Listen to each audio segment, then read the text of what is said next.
வேளாண்மை கல்லூரி மற்றும் ஆராய்ச்சி மையத்தில் வந்திருக்கோம். தூத்துக்குடி மாவட்டம் மலைநாடுங்கிற ஒரு இடத்துல வந்து கிள்ளிக்குளம் காலேஜ்.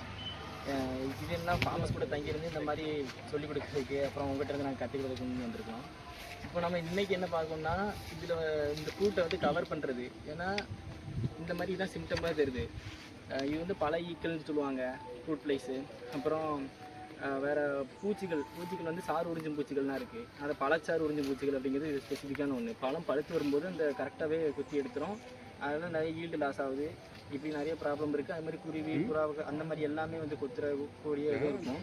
இந்த மாதிரி சூட்டி மோல்டு எல்லாமே இந்த மாதிரி டிசீஸு ஸ்பாட்டு இந்த மாதிரி வரும் ஃப்ரூட்டில் வரனால. இந்த இது வந்து இதுக்கும் நல்ல பழத்துக்கும் டிஃப்ரெண்ட் இருக்குல்ல.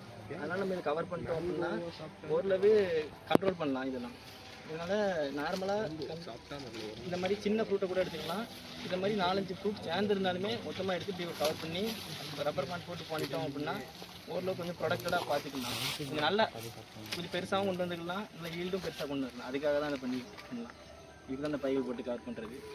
எல்லாத்துக்கும் பாசிபிளானா முடியாது, நம்மளால் முடிஞ்ச அளவுக்கு பண்ணலாம். ஏன்னா மரத்தில் ஏறி நம்ம பறிக்கக்கூடிய டைமில் ஏதாவது பிஞ்சு மாதிரி இருக்கிறத பார்த்து பண்ணலாம். ஆனால் எல்லா ஃப்ரூட்டுக்கும் பண்ண முடியுமாங்கிறது பாசிபிள்.